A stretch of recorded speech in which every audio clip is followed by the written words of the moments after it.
en parlait hier soir, étape cruciale aujourd'hui pour les réunionnais de la Creuse. Une commission d'experts s'est réunie à Paris pour faire toute la lumière sur ce drame, pour qu'il soit enfin reconnu. Je vous rappelle que de 1963 à 1982, plus de 1600 enfants réunionnais avaient été arrachés à leur famille pour repeupler notamment la Creuse, victime de l'exode rural. Georges Paul Langevin, la ministre des Outre-mer, nous a accordé une interview et envisage un premier bilan de cette commission dans 6 mois. On l'écoute. Nous avons une série d'histoires individuelles qui sont souvent assez dramatiques, mais quelle a été la motivation des administrations qui ont mis sur pied cette politique? Est-ce que c'était uniquement de la compassion pour des enfants qui étaient dans la misère? Est-ce que c'était une volonté effectivement de repeupler les départements déficitaires?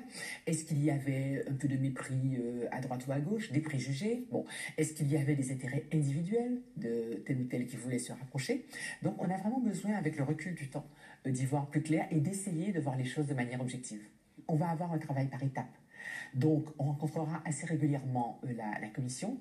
Et si, au bout de 6 mois, il y a déjà quelque chose qu'on puisse faire pour pouvoir avancer, par exemple, que ces jeunes, ces adultes, maintenant, puissent avoir accès à leur dossier, à ce moment-là, tout ce qu'on pourra faire sur les points d'étape, on le fera. Voilà, et toujours sur ce thème, voici le témoignage d'un réunionnais de 66 ans arraché à sa famille à l'âge de 16 ans, 46 ans d'exil pour finalement retourner à La Réunion il y a 4 ans, une vie déchirée entre deux terres. Reportage de Steve-Henri Peters. 66 ans aujourd'hui, Jean-Claude Brett en avait 16 lorsqu'en 1966 il quitte La Réunion pour la Creuse sans trop comprendre pourquoi. Ce n'est qu'en 1997 qu'il retourne à La Réunion pour la première fois et ce n'est qu'à la retraite en 2012, après 46 ans de travail en métropole, qu'il s'y réinstalle définitivement. Mais il ne retrouvera personne, comme s'il n'avait jamais existé ici. Que peut attendre cet homme déraciné de la commission des Réunionnais de la Creuse, une commission mise en place à partir de ce soir par le ministère de l'Outre-mer? On peut attendre qu'il y ait une réparation morale, surtout une réparation financière, parce que bon, on a quand même vécu des moments difficiles, terribles. Pour ceux qui ont travaillé dans les fermes, ça a été terrible, puisque c'est l'État qui nous a renvoyés dans cette galère. Et l'État doit faire un geste, un petit geste, au moins.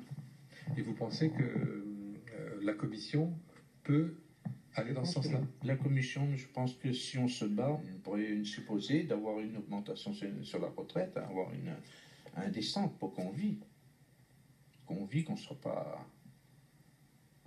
C'est ça. Ce n'est pas la première fois que Jean-Claude Brett décrit son désarroi, mais c'est peut-être la première fois qu'il a l'impression que, cette fois, il sera entendu. Voilà, reportage complet.